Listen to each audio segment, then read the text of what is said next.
Tutakachokiongea leo hapa ni machozi, jasho na damu. Hii ni presi ya machozi ya wanasimba. Ilipofikia sasa inatosha. Mambo mengi ameongea msemaji mwenzangu, mwenyekiti wangu Dr. Mo, mwenyekiti wa mainfluencer kwa upande wa Simba na mwenyekiti vile vile wa mainfluencer wote kwa upande wa Tanzania Sports Influencer. Respect my brother. Kila kitu amefanya nini? Amekiongea, isipokuwa sisi tunakazia maarifa. Mpira ni science. Na katika science lazima ufate vitu vinne. Kwanza ujiulize swali. Ufanye observation. Ufanye data analysis. And then you're going to make a conclusion. Ndio unapata suluhisho nini? Suluhisho ya jambo. Wengi nadhani mnanifahamu. Kuna baadhi ya vyombo viliingia mpaka utata kwa ajili ya kunioji mimi na vikazuiliwa visinioji kwa sababu ya kupambana na mangumu. Lakini kipindi kile nilikuwa sijaenda kisayansi. Watoto wa mjini wanasema tulifanya nini? Tulikurupuka. Hakuna mwana Simba yote ambaye kuingia kwenye joo au blanket lilokuwa limemfunika, blanket la ubaya ambalo lilokuwa limemfunika mangungu. Hakuna. Na hakuna mwana Simba yote ambaye hakuingia kwenye kiyoyozi, chumba chenye kiyoyozi cha kumpepea mwekezaji wetu. Na ndio maana mambo mengi yalikuwa kama amefanya nini? Yamefunikwa. Lakini ukiingia, ukitumia science, ukajiuliza swali, ukafanya observation, ukafata data analysis, ukapata data zako, basi utakuwa umelipata jibu lilokuwa sahihi. Kwa hiyo wengi sasa hivi tumetoka katika mlango huo wa kuamini kwamba Simba bila ya mwekezaji wetu, sio uwekezaji, bila ya mwekezaji tuliyekuwa naye sasa, Simba haiwezi kwenda. Na hili liliwameng'enya sana ndugu zetu watu wa nini? Watu wa upande wa pili, watu wa Yanga, watani zetu. Kipindi cha Manji, watu wengi waliamini Manji akitoka Yanga imekufa. Lakini mwisho wa siku Manji yupo sasa hivi ndani ya Yanga. Hayupo. Una GSM, si ndio? Yanga inasonga wapi? Inasonga mbele. Sasa Simba tunatakiwa tuondokane na nini? Na hii notion au tunaita long perception ambayo tumefeed katika nini? Katika vichwa vyetu.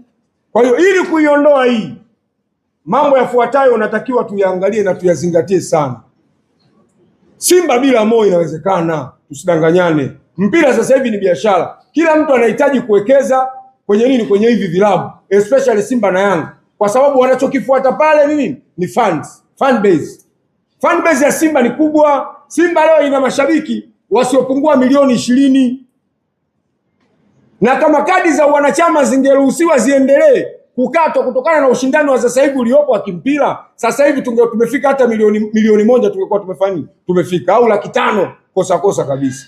Lakini kwa sababu ya udhalimu ya watu wanaenda na slogan za mafrimanso, yani to rule the world of a few people. Hii ndio slogan inayotawala dunia sasa hivi. Ukitaka kuwatawala watu hakikisha wako wachache. Ndio ikatupelekea mpaka Simba mpaka leo, kuanzia 2017 mpaka leo hii hakuna wanachama wapya. Tumebakia na wanachama wale. Influencer anaitwa influencer haeleweki. Lakini kuna watu wana new vision, wana new mission, wako pembeni mpaka leo hii hawatakiwi kupewa kadi. Utapataje wanachama waliokuwa bora? Unakuwa na wanachama ambao wanaingia kwenye mkutano mkuu, akili zao zinakuwa kwenye mambo mengine, sio katika kujenga Simba. Mimi nawapa mfano mmoja. Kama huyu mtu angekuwa kweli yuko strong, anahitaji maendeleo ya Simba, Simba isingekuwepo hapa ilipofika. Yaani Simba isingekuwa hapa ilipofika. Yaani yeye kazi yake ni kulimbikiza madeni ili baadaye timu ishindwe kulipa. Sijui anataka aifanye nini, haichukue au haifanye nini. Kuongea vitu ambavyo havifai katika taasisi ya Simba. Kwa mfano, ni mara kadhaa zaidi ya mara 2 ameshaongea Simba amefanya nini? Ameinunua. Simba ni ya kwake. Huyu mwekezaji wetu. Mwekezaji huyu tunaona wachezaji ambao sifa ya timu kubwa ni kuzuia wachezaji waliokuwa bora kuelekea katika msimu uliofuata, ili uongezee ufikie ile target unayoitaka. Kuna msimu 22, 21, 22, 22, 23 Simba ilikuwa na kikosi bora ambacho kilikuwa na uwezo wa kukompiti na timu yoyote barani Afrika. Simba kina Mixon na Chama. Lakini mwisho wa siku kachukuliwa Chama, kachukuliwa Mixon, kauzwa. Mwekezaji huyo anataka kuwekeza na mission na vision yake, anakuambia I want to brand Simba in order to compete with 5 big club barani Afrika. Tunacheka kwa dharau. Tunacheka kwa uchungu, sio tunacheka tu hivi hivi. Yaani mtu ametoa kabisa vision na mission yake ni kuipiga chapa Simba iweze kushindana na vilabu vikubwa 5 barani Afrika. Huyo mwekezaji anaongea yeye. Lakini katika slogan hiyo ile timu sasa anaoijenga ili aipige chapa, wachezaji wanaosababisha timu ipigwe chapa iweze kushindana na hivyo vilabu anachukua, anawapa hao anaotaka kushindana nao. Anamchukua Mixon, anampeleka National Al kwa pesa mingi tu. Anamchukua Chama, anampeleka Berkane, anaenda kuzalilika kule. Alafu wao wanataka kushindana nao. Slogan iko wapi hapo? Mwekezaji huyo mwenyekiti ambaye alikuwa na upinzani naye mkubwa, ambaye alikuwa anapambana naye, Swedi Mkwabi.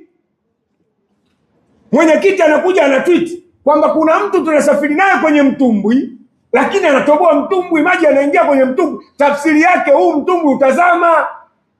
Mkwabi anakuja anakaa pembeni, anafanya nini? Anajiuzuru. Leo ameona ubora wa Mkwabi uko wapi, kamchukua kamtia kwenye bodi yake. Tena kwa kumteua. Kuna nini hapa kwa huyu mwekezaji? Kwa hiyo mwekezaji wetu anaonekana wewe si muhindi bwana. Sikuna wahindi wenzio. Wewe si ushapewa 49% ya kwako, tafuta wahindi wenzio weka huku. Huku upande wa Simba usiguse, lakini yeye anatoka kwenye 49% anaingia kwenye 51, anachukua watu huku anawapeleka wapi? Yaani akikuona wewe una kilomolomo, yani kilopolopo. Unapinga kile anachokipanga yeye. Anakuchukua na kuleta huko, anakulambisha asali. Ukishalamba asali lazima utatafuta nyuki walipo. Utawafanya nyuki rafiki zako. Ingawa nyuki wana uwezo wa kukutoa wewe vinundu. Ndio anachokifanya mwekezaji wetu. Kwa hiyo system anayotumia ni divide and rule system. Ngoja niwakumbushe, nyinyi wengi hapa mmesoma, si mna degree, mna diploma za uandishi wa habari. History ndio sehemu yenu, si ndio? Muingereza kuna system mbili of ruling. Kuna direct na indirect system. Si ndio? Direct ina maana mzungu mwenyewe anafika katika eneo, analitawala lile eneo kwa kutumia watu wake. Ndio tunapata seta koloni hapa Wazungu wenyewe kila each and everything. Ukija kwenye majeshi, ukija kwenye serikali, kila sehemu wanakaa wenyewe wazungu wanaendesha serikali yako. Lakini indirect system, indirect anatumia puppets, African puppets au African leader au African chiefs katika kufanya nini? Kutawala lile eneo on behalf of nini? Of them. Kipindi hicho Mwingereza anaweza akaja, anakuja anapita katika field of work, mfano shambani, anakuta Waafrika wanalimalima pale. Akifika pale, Waafrika wakishaona wazungu wanakuja, wanalima kwa kutumia nguvu kubwa, wanamwaga jasho lao. Mzungu anamwambia pole, fanyeni kazi taratibu. Anawaambia wale Waafrika, alafu anatoka anaenda nyumbani kwa chifu. Akifika kwa chifu anamwambia chifu, wafanya kazi wako kule wafanyi kazi, wanalegalega.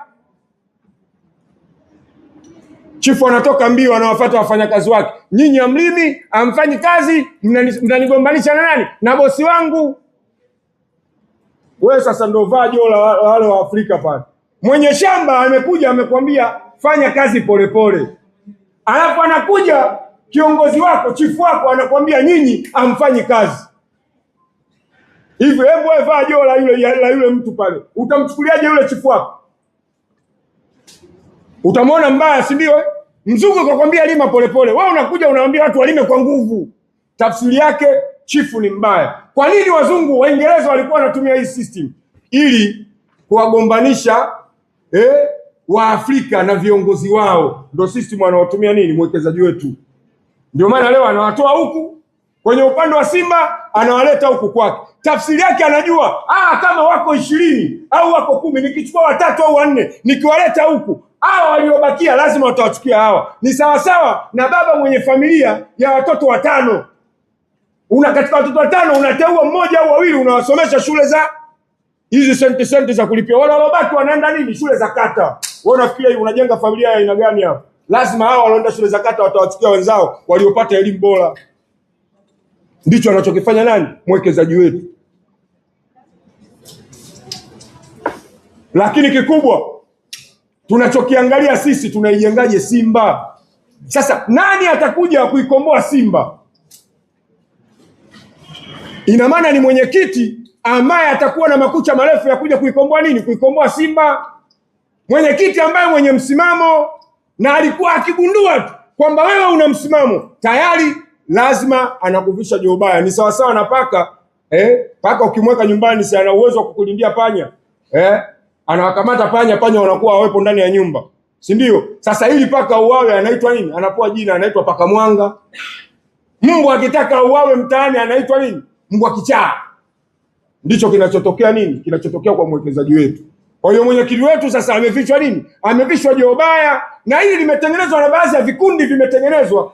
Kila kinachotokea ndani ya Simba ambacho ni kibaya asukumiwe nani? Asukumiwe mwenyekiti wetu, ili huyu mwenyekiti asiweze kupambana na huu udhalimu unaoendelea katika kutaka kuizuru nini? Kuizuru Simba. Lakini kama mwenyekiti wetu angekaa katika mstari anaoutaka yeye, haya yote usingeyasikia. Mwenyekiti angeonekana bora. Leo kwa mfano Dr. Mo aliongea hapa, Simba inawaajiri watu, walioajiriwa ni watu 28. Katika watu 28 waajiriwa 27 wote wametoka upande wa nini? Wa 49%. Lakini huku upande wa 51% ametoka mtu huyu ambaye ni mkurugenzi wa nini? Wa wanachama. Malimbikizo ya madeni. Ili niweze kuichukua hii timu kirahisi, tuwalimbikizie madeni hao. Kila kitu kinaandikwa. Kuna mwaka mmoja aliongea Isa Masudi, watu wote tulimuona mbaya. Mimi mwenyewe nilikuwa mmoja wapo, nilimshambulia kweli kweli. Kwa nini anamgusa Mo? Jamani, hakuna mwana Simba alikuwa mbaya mkubali Mo.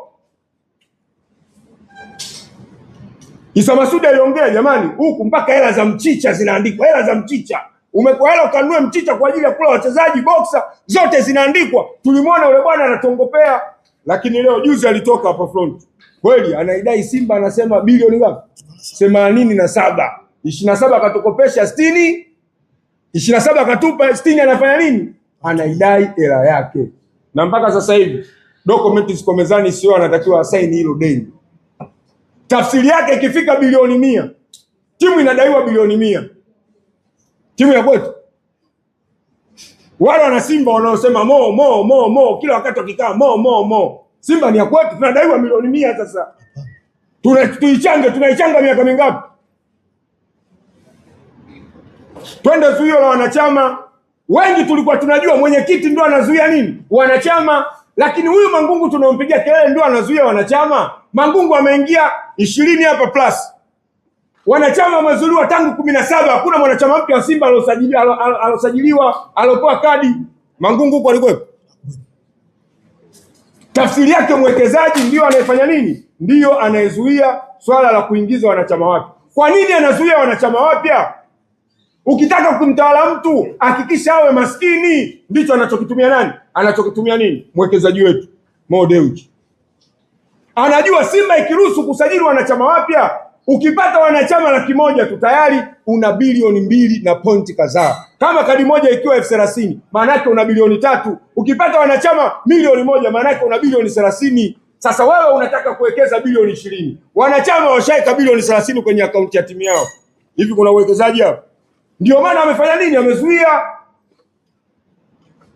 Na njia nyingine aliyotumia baada ya kugaiwa 49% yeye, 51% Simba, alinunua tena 10%. Kwa hiyo kwenye upande wa Simba 51%, ondoa 10 akiwa kama mwanachama.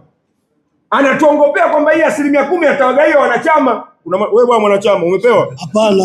Yaani alifanya inaitwa ni ujanja wa kishamba kama utaperifari, kwa sababu tumeaminishwa ni 51%. Kwa hiyo 51% mwekezaji Mohamed Dewji Mo kachukua 10% yeye kama mwanachama.